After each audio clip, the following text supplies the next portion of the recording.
stay tuned for this section because that crazy dreaming husband of mine throws poison on a talking horse.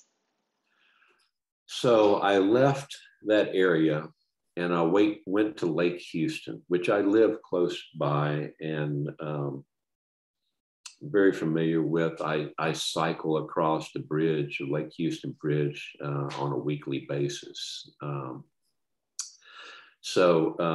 just live a few miles from it. My dad's former co-worker, and he was also the owner of a nightclub that I tended bar at when I was in my late teens, and someone that also treated me like a younger brother. Now, he had 3 other brothers, one older and 2 younger. But he did treat me like a younger brother for several years. We were very close. But I haven't seen him in the last 38 years. His name is Butch McKee, a very distant relation. And he had a lake house right by the bridge. Okay. So I walked by that house onto the Lake Houston Bridge. Now, as I was walking, I was with 2 20-something-year-old unknown males. And we walked to the other side of the bridge, not across the lake, but just from one side to the other side of the bridge. Okay, like from the bridge goes from east to west. We walked across from the south side where Butch's house was to the north side where one of his younger brothers, Charlie McKee, had a home. All right. That bridge was built right next to the bridge. It was on piers. So it was at bridge level. And it was a small house that had, it was built on stilts in the water.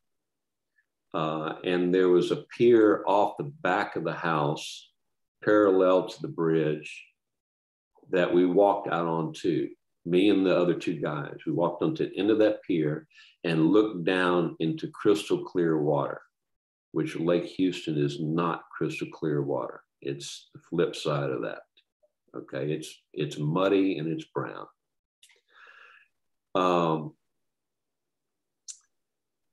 There were also some rock outcroppings in the water, like it had been a rocky shoreline, in the Mediterranean or something. That's what it looked like, which I've seen. And one of the 20-something-year-old guys that I was with dove in. So right off the end of the pier, it was very deep. It was good 30 feet deep right there. You could dive in without any worry of hitting the bottom or anything. You could, and it was very clear. You could see it. So he dove in and he swam around one of the rocks and he came back up and he said there was a drowned horse down there and that we couldn't see it, but he assured us it was around the other side of the rock. I decided I did not want to jump in the water. I was about to, but I decided no matter how clear and beautiful this water was, I was not going to jump into this water that had a dead horse anywhere close by. So all 3 of us just sat down on the pier. So he came back up out of the water and all 3 of us just sat on the pier. And then the next paragraph starts after that. So okay, so tell me what reflections you have on that now, because each time we visit excuse me, each time we visit the same dream, we have an we have an opportunity to go deeper. So right now, in the context of what we talked about so far, how do you receive that? It's hard for me to put it all together. Tell me how you think of Houston and Houston Lake. I mean, as a symbol, it's conscious life experience that's isolated because it's the lake. Mm-hmm. And so what is unique about it is the Houston element. So what is that symbol in your mind? Well, it's where we get a lot of our drinking water. here. It's, you know, crossing it is a hazard on a bicycle. It's an extreme hazard if you're not careful and if you're not very attentive to what you're doing. Like I said, I've crossed it many times on a bicycle. I said there's a fear involved in my output of energy. You know, I want to get it over with and done with as quickly as possible. And I'm aware of every second when I'm crossing that bridge of my surroundings. And the hazard, it goes up if we have a strong crosswind, which a lot of times in the spring, we've had a lot of crosswinds going across it too. Like I said, the water is not normally clear. It's, this was, it looked like the Mediterranean when I looked down into it. So I need a lot of help from you as to putting this all together. Well, you know, the whole flow of both dreams, and just I'm putting it in the context that we've been talking about throughout the whole thing. And given that we are in March 2022, and everything's happening individually for us as well as collectively as a human race, everything that's rising is fear-based so that we can look at our own fears and decide what we're going to do with them. If we're going to live in them and keep reacting, trying to dog eat dog survive, or if we're going to use our creativity, which we now know is possible because enough people are doing it, right? So we can live differently. We can think differently. So that's really what's on everybody's plate. To get there is, you know, in all holy scriptures around the world, every culture has some kind of tales about how things end and begin. And the whole idea of Armageddon, a lot of the imagery that has gone around the world in the last 50 years, certainly through movies, you know, through this great technology stuff that we have. So a lot of the group think of humanity has been cultured into this idea of Judgment Day and that it was coming, it was imminent. The reality is that it's somewhat different than most people think. In other words, Judgment Day is every moment. You don't have to die to have it happen. It will happen probably at death. I mean, it's been my experience from working with inner levels that yes, it does. And so it's very, to me, it's very simple. And this is why we do dream work, is because when we go to sleep, it's a little death, just like Shakespeare said in his plays. It's like we don't know anymore who we are, where we are, any of that. And we're so conditioned that when we wake up, we don't really care. It's like game on, you know, we're back to here it is, you know, it's like Groundhog Day, if we're lucky for most people, which means that there's evolution and changing, right? And there's a movie, good example of how we've been cultured to think in certain ways.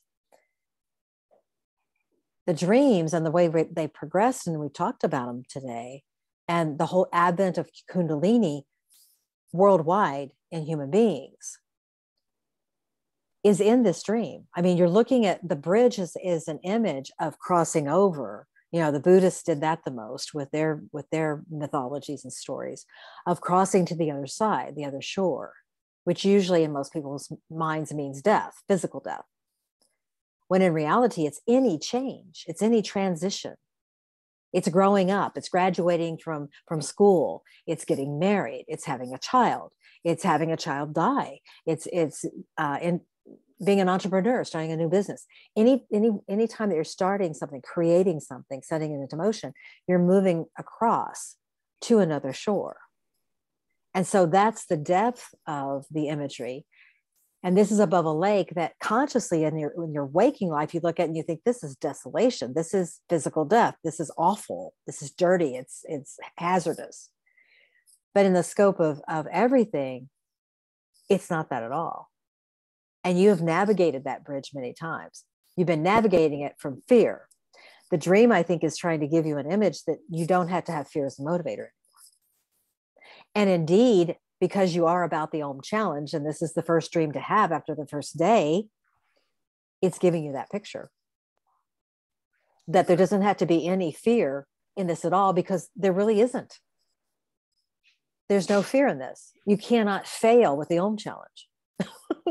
You cannot fail to meet it. You might, you won't, but you might miss a day for some reason, but you would just start again. And that indeed is life. We just keep crossing bridges. We keep moving. We keep changing. And, the horses in the dream are linking you into that change, that there have been many changes and there will continue to be. So I see this part as linking you to your heritage, through Butch, linking you to the fact that there have been many changes and that the changes have actually produced clarity in your experience, not the muck that you would expect when you wake up because it's Lake Houston. But in the dream, Lake Houston and what it symbolizes was crystal clear, like the Mediterranean. And you need to receive that, Billy. You need to receive the reality that you have come a long way and that many of the things that were true are no longer true. So that's part of what I would see in it. Okay, so now we have the experience of the next horse that comes in, which is a young horse. I have in here, he's about 2 to 3 years old. When I think back on it again, and I know about horses, I used to own horses. I would say this is a 2-year-old horse. He appeared from nowhere at water level. Basically, he had to be standing on the water, down below the pier. He tried to kick us on the pier. So he reared up with his back hind legs and tried to kick us, but he couldn't get quite high enough to reach us on the pier.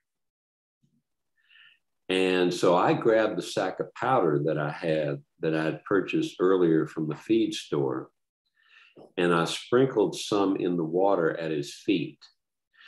I did this, I didn't write it in here, but I did this to try to get him to stop from trying to kick us. Okay. That really aggravated him a lot. And he actually jumped up to the pier and laid down in front of us on the pier. And then he spoke. No, it wasn't Mr. Ed, but it was a talking horse. Spoke. And the horse said, "What are you doing? Trying to poison me with that stuff?" I apologized and I said, "I didn't know it was poison." And he says, "It is, and it needs to be out of here." And he grabbed the sack from me and slung it over the railing onto the roadway of the bridge. Then I thought, oh no, they can trace that bag back to me since I signed for it and paid with a credit card. And I had the feeling that I had been set up earlier, that I'd been sold this bag that I didn't know what was in it. I didn't know it was poison, but that I had obviously bought it, paid for it, and then here tried to use it, on this horse to get him to stop trying to kick us. He grabbed it like he had a hand, it wasn't a hoof. He grabbed it and chunked it over the bridge, said, "Get it out of here." So.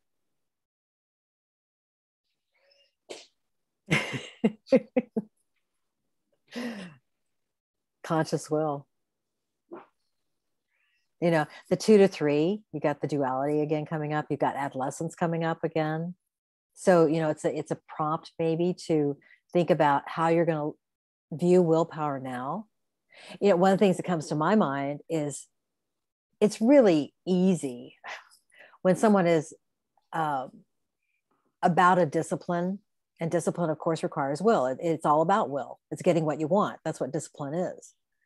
So you have to be very acute and awake about how you use your will if you're going to be able to manifest something you want.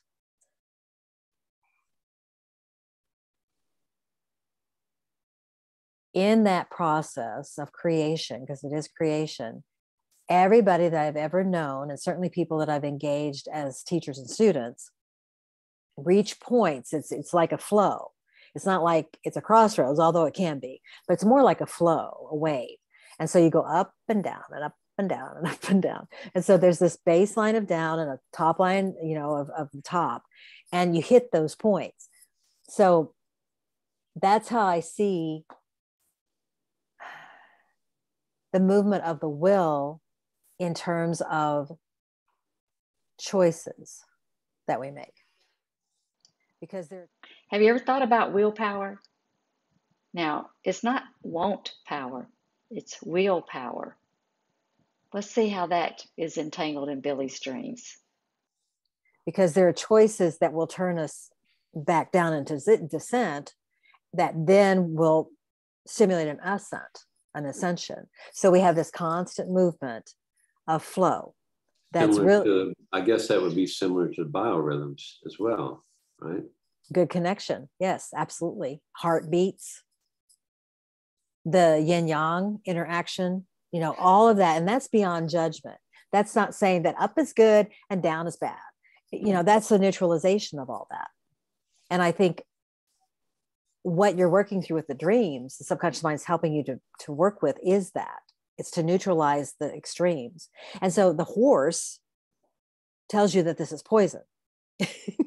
So, and in the flow of the whole dream we talked about today, it seems like you're coming to a point where you're realizing that there are ways that you can misuse your will against yourself, and that you don't need to do that anymore. And the reckoning is coming, because I think this comes off of the eating of the candy or the icing in the earlier dream. So now we have feed, which is powder, right? That's supposed to help with the farm. Is that right? Is that what the purpose of the powder is? Well, I didn't know what the purpose was, and I didn't know why I purchased it in the beginning. I just did. Okay. There was nothing in the dream that gave me any indication as to why. Yeah. And I didn't really know what it was. I just knew that I bought it. Yeah. So something that you received unconsciously, right, is surfacing. It's coming up, and it's coming through your will. You're becoming aware of it because of your use of will. And it's a young horse, so it's experimental. And this was the horse that I remembered the color of. This is the horse I talked about earlier. That was a Palomino. And I'm not too sure about the other horses, whether they were dark or light colored. Usually I do remember horses in a dream and what color they were, but maybe because of every other horse that's in this dream was already buried, or I buried it. I don't remember the colors. Any significance in him taking it and throwing it over the railing onto the bridge? Well, I kind of see that, I think, in me as a little bit of rebellion. In adolescence, we get kind of rebellious, and you need to do that in order to come out of habituation, programming, conditioning. And, given the fact that there is the ancestral thing going on here, using your will in ways that the rest of the family would not have, or don't want you to, or something like that. Sometimes we run into those things. Mm-hmm. That's part of being in a family. It's part of knowing your individuality is part of being in a family. And the family always wants to kind of stay as a group think, mm-hmm. kind of thing. And so they don't want people marrying out of the family or those kind of things. And as we know, in our lifetime in America, all of that has been up for grabs and questioned. It's been put to the test. And now it's like getting to the extremes of it, and in Buddhists think you go so far to the extreme and it'll flip and go the other extreme, which it would be intelligent for us not to wait to do that. It would be intelligent for us to use a mature sense of free will to move toward the middle ground. And I think that that's part of what all of it is telling you. And that may come in with the next part of the dream with the law enforcement. Okay, we have one more, which will be the ending of this dream. It has all to do with discipline. Here come the cops.